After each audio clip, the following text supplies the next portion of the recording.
to provide the proper service offering and to make the impact I wanted to make, the only way to do it at the time was basically to start something on my own. Too many people think they're working with a financial advisor only to realize later they were working with a salesperson. The lack of true fiduciary guidance leaves families feeling uncertain, unprotected, and frustrated by a system that should serve them. Jason Pereira, award-winning financial planner, fintech innovator, and host of the FinTech Impact podcast, is on a mission to change that. He envisions a future where technology, transparency, and trust redefine what real financial advice looks like, empowering people to make smarter, more confident money decisions. In this episode of the Midland Money Mindset, Jason reveals how the fusion of AI, empathy, and ethical advice can transform the way we build wealth, live with purpose, and find joy in our financial journey. I'm Larry Sprung, your host for the Midland Money Mindset and founder and wealth advisor of Midland Financial. Let's dive into the show.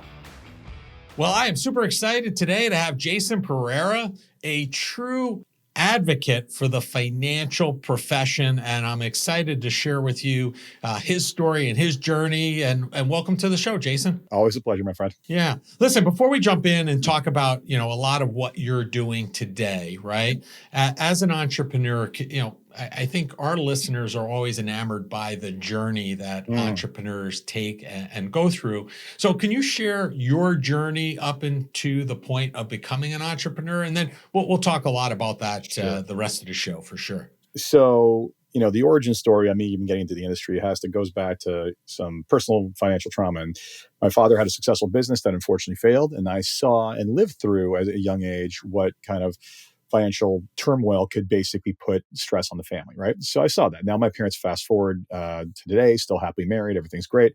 But it was, those are difficult times. And that stuck with me for a lot longer than I consciously realized.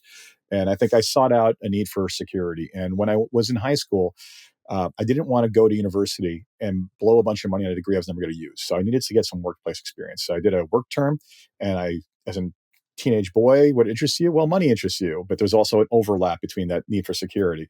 So I ended up getting placed with one of the largest broker dealer or wirehouses in Canada, right downtown Toronto, at the ripe old age of 17. And that went from being a work term to come back in the summer, please, to whenever you have time off, come back, handle projects during school. You did a great job. And basically, and the job waiting for me when I got out of school. And it was a great experience, got to try and learn about all kinds of aspects of this industry, especially the investment side. Got my first exposure to financial planning, which was where I thought to myself, man, this is a thing we can control and actually can literally show people how their lives can be fixed. And that stuck with me. And then, but I learned to despise the wirehouse world. Basically the incentive systems, the structures, all of it. And especially in Canada, it's even worse than it is in the States, believe it or not.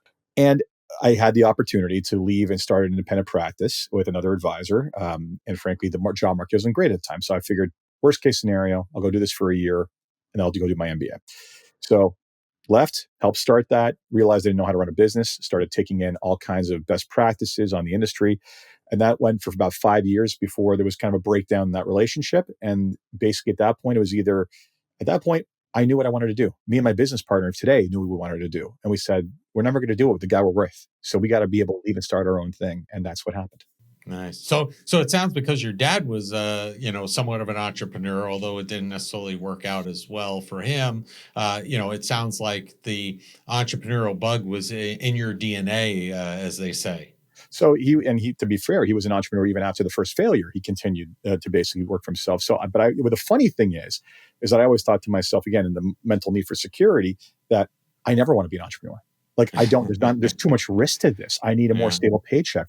But it just so happens that when, I went through this journey, and the other end of it, to provide the proper service offering and to make the impact I wanted to make, the only way to do it at the time was basically to start something on my own. And I'd say, if I was that same kid now coming up, I think that there's a number of firms in my geography that basically I think would be good places to do that. Whereas back in the day, it just wasn't an option. Interesting. And listen, I think there's risks to both sides, right? Being an entrepreneur Absolutely. has its risks, being an employee has its risks. So Absolutely. I share I'm unemployable, but whatever. So listen, one of the things you mentioned was having this challenge of finding an alignment with broker dealer, not really aligning with kind of their method and methodologies. And why do you think it's so important for people to seek out advice from a fiduciary advisor? I think that's something that we've heard a lot about recently, Yeah. in recent years, and is picking up a lot of steam. Well, let's go to the general premise of what the consumer's expectation should be or probably is, right? And I always say, if you were to poll a bunch of people off the street and say, you, what do you think? You have a financial advisor. Do you think they have a legal obligation to act in your best interest at all times? My guess is the vast majority of them are going to say yes, or I sure as heck hope so, right? Right. One would think that when you go meet with a professional, that professional is supposed to do the best thing by you. You go to a lawyer, they have to do the best thing by you. You go to an accountant, they should absolutely be doing the best thing by you. You go to a doctor, they're of course obligated to do the best thing by you. They're not obligated to be conflicted. They're not put in a situation where the actual rails that are laid down in front of them to operate on are actually highly conflicted, right? Let's look at what the job actually is or should be, or as we like to say it is, and not everybody follows, is that effectively this is a powerful transformational job that basically sits across from other human beings and says, how do I better your life today? How do I make your life better? And the industry markets this benefit to everybody, right? Now, everybody who gets a client coming to them who has heard this message expects that kind of experience, expects to get advice, expects to get their life bettered. And if you're legitimately conflicted and not basically doing that, you're taking advantage and again, abusing that trust. And that is not right. Now let's talk about the moral obligation. We're literally talking about people's lives, right? Like, unfortunately, this industry becomes obsessed with to quote Clayton Christensen to some degree, the 3/4 inch drill bits, the products, the stuff we're selling, the stuff we get compensated on, right? Like, hey, I sell X, I get Y, great. That's how we get compensated. And the industry gets obsessed with its own incentives, but B, then the product. When in actuality, everyone's coming to us asking for 3/4 inch holes, not drill bits. They basically are coming to us saying, get my kid through school. Let me stop working. I need to pay off my mortgage. I want to be secure. Whatever else it is, they're all coming to us saying that, or a very specific question like, I got this one tax decision I got to make now. So in actuality, at the end of the day, bottom line is, to me, I don't know. If you're a consumer, first off, you probably believe it, but you should be seeking it out. Why? Because you want someone who basically, especially in a highly conflicted world, and there's no such thing as pure, there's no lack of conflict in our industry, Right. even if you are fiduciary. But you want someone who's going to be held to a standard that basically that says they have to act in your best interest, because now there's a disincentive for not doing that. Forget the moral aspects. Right. There's a disincentive. And I'll tell you right now, if this word didn't mean anything, if basically people say, well, it doesn't matter, the people say it doesn't matter, whatever else, if it doesn't matter, then industry people wouldn't fight the need to impose it. Yeah. Well, actually, that brings up a great point, because I wanted to talk about that next, because I agree wholeheartedly with everything you say. About being a fiduciary, acting and following through, and everything. So the thing that surprises me is that there are still some organizations out there, as you just mentioned, that are fighting this standard, this fiduciary standard, because I feel if it wasn't for some of these organizations, or these organizations in general, we probably already have this fiduciary standard in place. So, what do you wish the public knew about, this part of the argument, if you will, that there are actually organizations, putting up a fight against this? Well, those organizations are also very good at double talk, right? Like, I've got them in my country just like you do. I mean, they will say all these wonderful things that they stand for and the best of advice and all this other stuff. But then, oh, you're trying to pass a law that raises the bar, especially on fiduciary standard. Burn the witch, like just get it killed, right? Like that, they will do everything. I've been fighting one organization in this country for years on that front. And the reality is that, it's double talk that reveals their actual incentive structure and their actual intent.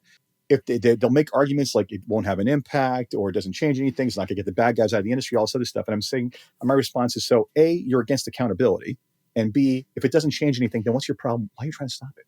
Right? Like, the sheer effort made to stop it tells you there's a reason, right? And again, to me, it's like, oh, fiduciaries, that's like arguing against puppies, rainbows, and unicorns. What's your problem with puppies, unicorns, and rainbows, right? Like, you're literally saying this person is legally obligated to act in the best interest of the person that they're dealing with. Where is the fundamental flaw with that? And what I wish consumers knew, I honestly wish, I want to see one policy passed. Forget about enforcing fiduciaries on everybody because they're going to fight that. Here's what I'd love to see.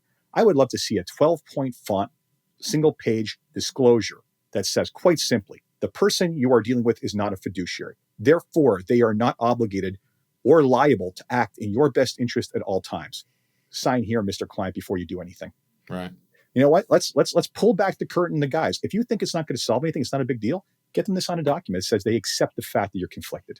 Yeah, that would be excellent. I mean, listen, when it all comes down to it, it's most likely financially motivated, right? Because there's a lot of money being made on the non-fiduciary side, and those organizations don't want to lose that. But incentives drive actions. Yeah, I think we have to move in that direction. So let's take a shift for for a second here. You're someone who really tries to help educate advisors. You try to help educate the public, really everybody and anybody around our great profession.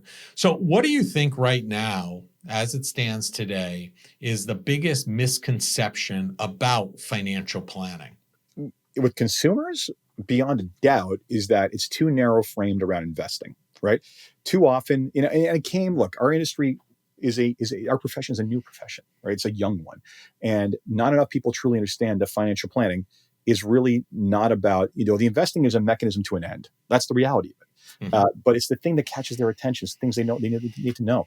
Mm-hmm. And too often, especially when you unfortunately fall into the trap or the pit holes that are DIY forms and whatever, these DIY forms that are telling you never to hire an advisor, is almost always framed around two things. A, they see the world as almost only solely investing. And then the second piece is always based on a pricing issue, right? Like, oh, it costs too much, whatever else it is. And then, we get into arguments in our own industry about pricing models and whatever. You know what I hate about that? Optionality is good. Having different pricing models and methodologies for how we get billed, how we get paid, and not getting too caught up in who's purer than the other person. The reality is that there's a type of client that cannot be served on the traditional AUM model profitably. There is, right? Size. There are clients who basically need more than a one-off financial plan and need an ongoing engagement. There are clients who want to delegate that authority, right? At the end of the day, what we should all be advocating for and fixing in this industry is not beating each other up over fees and whatnot, because don't get me wrong, fees matter. What matters is value in exchange for the cost, right? It should be, hey, yes, you're going to pay an industry standard. Here's what you get in return, as opposed to just basically like, oh, I'm going to charge less than that guy, right? So I want to move us away. I would love the conversation to stop simply being about fees, because, advisors will basically identify them as like, I'm an AUM advisor, I'm a fee only advisor. When's the last time you met a lawyer that says, I'm a contingency lawyer? Right. They don't do that. I am a lawyer that handles this. I am a financial planner that delivers this value, and here is how I charge for it. That's the way it should be framed. Yeah, and I think that value proposition is so important, because there are plenty of folks out there who charge, top dollar fees, and that's fine. Yeah. But all they do is investment management, and that might be quite expensive for those services versus. So I think there has to be a delineation there in terms of, like you said, you have to be able to verbalize, this is how I get compensated, this is how much, and this is what the delivery for those services are, and then compare it there. There's a reason why, I'm in New York, as you know, there's a reason why there's like a pizza place on every corner, right? Because optionality is good, right? Yep. Those who have a great product and a lot of people will survive, and those who maybe won't be around as long. So you want the $1 pizza because you want a quick bite, fine, but don't expect the $5 slice to basically be, the $1 slice to be as good as the $5 slice. Right. And if it's not, they're not going to be around, right? Well, that's right. Right. So the markets will dictate that. So, exactly. Why do you think, I think many people talk about financial planning almost as a noun, and it really should be a verb. And, why do you think people should approach financial planning as a verb? You're absolutely right. Planning is a verb. The old, everybody always says it. The financial plan is at a date to date. You hand it to someone. It's basically a map, right? And maps are not accurate, right? They're representations of reality, but they're representations that point you in the right direction. That's the takeaway, right? The initial plan is, this is the direction we're going to go. The map says you go this way. Things are going to go well. Let me execute. But then the map needs to be updated to check that trend is moving along. You don't look at a map once and then go on your 10,000-mile journey. You are constantly checking the map, right? So planning is, in a lot of ways, the planning as a verb is basically two things. It's A, making sure that that map gets updated and you're heading in the right direction. But B, dealing with what happens during the course of that journey, right? You have to turn around things, different surprises end up on the road. So the reality is that we're living, breathing, organic beings who go through an uncertain world with change, and whether that be in our lives or in the world at large, politically, whatever else it is, we have to adapt. And planning as a verb is a reflection of the fact that it's an adaptive process. Imagine a relationship where financial conversations don't feel stressful, but actually bring you joy. We've designed a guide to help you have positive, meaningful money conversations with your partner. This isn't just another budgeting tool, it's a roadmap for building trust and connection. So if you're ready to start a joyful money journey with your partner, go to Mitland.us/couplesjoy and download your free guide. Transform your financial future together starting today.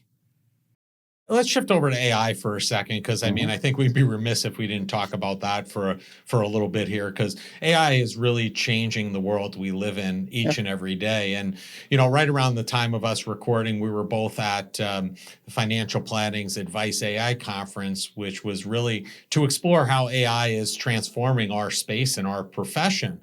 Can you share a sneak peek into how you see AI changing financial planning for people? So AI is the latest big technological innovation, latest revolution right now. What has happened to our industry along that path, right? We have gone from a highly commoditized view on, the value proposition of access to markets, to recommendations on markets, to portfolios, to financial planning, to comprehensive financial planning, to, continued evolution of expanding services, right? And the reality is that AI is, like every other technological revolution, going to make doing more faster possible. Full stop, right? And with fewer resources. So fewer people, even now, if you were to take the practice you have today and try to find the equivalent practice 20 years ago in terms of AUM and clients, you probably have 2 to 3 times the number of staff in order to run everything. You're able to run things far more efficiently. That's exactly what's going to happen. We're going to consume the efficiency, and we're going to be able to deliver where every deliverable we have be faster, probably better, and basically, well, maybe more valuable to the client. We will find out. But at the same time, what it's not going to solve for, and what it will solve for some people, is that yes, some consumers will opt in to an AI native experience for financial advice and get rid of the people entirely. That's fine, because for every type of value proposition, there is a natural clearing market. Some people will do that, but is it going to destroy advisors? Well, this is about the 4th or 5th time in my career that I've heard a technological innovation was going to destroy advisors, the last one being robo-advisors, and that's never happened. And there's a reason for that, because at the end of the day, first off, there's an entire craft and knowledge base to financial planning. And it's nice that a client can ask questions to an AI bot, but it doesn't have our education to be able to translate what the human said into what the robot needs to do, and then take the robot's output and know that it's valid to then basically go back to the client and make sure it works, let alone make sure the fact that that client, who's a living, breathing organism, who doesn't think rationally necessarily, who has their own lived experiences and their own personal traumas, making sure that what the AI is telling, or what the machine is telling us to do, is something they can behaviorally accept. Right? We have to find the Venn diagram of mathematically optimal and behaviorally optimal. That's something the machine's going to struggle with, right? And that's because technology does not solve humanity's issues, right? In fact, we have epidemic levels of depression and loneliness because people are not, interacting the way they used to, right? And because of that, so the reality is that we are agents of change. We are agents of change that are going to be the heavy lifting, the work it takes to be able to tell the client what needs to be done and then do it for them. That is going to get super fast, right? And continue just the trend it's been on, right? The entire, how do I actually be a change agent in the client's life, will continue to be where I think where the industry leads us to in terms of the skill set we need to actually do that. And that's where I believe that behavioral finance and the actual implementation of it in our industry is going to become more and more important with every passing day. Yeah, I agree with that. And I mean, listen, I think we'd be also remiss if we didn't we talk about the benefits, potential benefits of AI as we've seen some of them already and they're continuing Mhm. to evolve each and every day. On the other side of the equation, what do you think is or are the potential dangers of AI, with regard to the financial planning profession and, the end client and consumer? Okay, so we'll avoid the Terminator scenario. Okay, let's just keep it within the realm of investment advice. To believe that you're going to get a perfect answer from an AI is to believe that imperfect prompting and perfect engineering, right? Right. Simply even knowing what to put into that to provide the proper into an AI to provide the proper context for what needs to be executed is an art in itself. The presumption that the average consumer or anyone is going to basically be able to just prompt it with a couple of natural language questions and be sure they get the right answer on the far end is folly, right? Even if you ask the right question, sometimes you get the wrong answer. I mean, I saw someone share something the other day. It's like that data is not real or anything to do with what I gave you. You made it up, didn't you? And they're like, yeah, good catch. You got me. And it's like, Yeah. what? Like, so I like to refer to AI as a really smart yet incredibly lazy intern. Like, that's the reality of it, right? They can get a lot of stuff done, but they have to be told what to do. And frankly, you got to fact check. Yeah. Yeah, that's definitely I see as a huge danger today, and I think it's going to continue. So, Here's the thing about financial advice that people don't necessarily want to recognize is that when we screw up, we are liable to fix it, right? Like every advisor's had a trading error, some track that didn't go through, like something, right? And it's like mea culpa, make good, go through the process compliantly, make sure the client's made whole, all that other stuff. When things go wrong, we are held to suit. We are held Mhm. liable, right? When you get the wrong advice from from an AI agent, you ain't suing anybody, right? So Yeah. that's on you, right? So there's an entire mitigation or basically transference of risk, almost insurance aspect added to the entire relationship with an advisor. Yeah, good point. So, one of the things you're a sought after speaker, and you've been recently talking about digital intimacy. What do you mean by those terms? So yeah, it's that term was almost was a throwaway term that came up on a podcast with our friends Adam Holt and Derek Naughton, and where we were talking about basically the evolution of user interfaces in this industry and how they're becoming more and more consumer like in terms of the software. Like you go back, you know, even a lot of them still are, but you go back 10, 15 years ago, and it's like software is very utilitarian, right? It's like not very pretty. It's very Hmm. like lots of functions. And it's never something you would put in front of a client, right? But newer softwares have been very clean, very sleek, very much, almost a consumer grade level of software. And my point was is that, the opportunity to use these in front of clients who can really transform the experience. And basically they said, yeah, it's all about building client intimacy. I'm like, and I said, no, like it's not about client intimacy is basically about getting to know the human being. Digital engagement's about using technology to engage. We need to bridge these concepts and create digital intimacy. So essentially it is how you use technology in a live interaction with the consumer to basically help them understand what is going on and bring them into the process, right? And that Hmm. can be something like literally using some of the financial planning softwares out there, not all of them, because some of them do not look like you should put them from a client, but some of them, and basically creating an experience where where you guide them through what it is you did for them, allowing them to ask questions, allowing them to steer the journey a little bit, right? And you using it in front of them without basically, people sometimes advisors are really afraid of doing that because they think, oh, they're going to think they just need the software and not me. Right, right. Good luck. But the point is that just by doing so, what you do by bringing that experience, you're educating, you're informing them, you're getting them to address their concerns live and in the moment, and you're building consensus on moving forward, and they feel involved in it. So, really, the concept of digital intimacy is one where I speak to advisors and to technology companies about whatever you're building. I want you to make it something I can put in front of my grandmother. Because if I Right. can have an educational, interactive experience in front of my grandmother where I live use the software to solve their problem, maybe it's even from the first moment I meet them. If I can guide them through this and give them something of value and build an experience and a rapport, they're going to be brought into it so much more, right? And that's on the digital side. But the advisors, I tell them like, look, a lot of these softwares already exist already. You're using a bunch of them. Start Hmm. thinking through how you would potentially create an experience around them. And it really does change the dynamic in the conversation. Yeah, great perspective. And, you lead me right to where I wanted to kind of go, which was you mentioned Adam and Derek are fearless leaders at Rebel Dads. And, Yes. you and I have known each other for a few years, but we really, bonded since meeting through Yeah. Rebel Dads in 2025. What has the Rebel Dads experience helped you make a priority in your life? Has there been any shifts since going through Rebel Dads or being a part of it?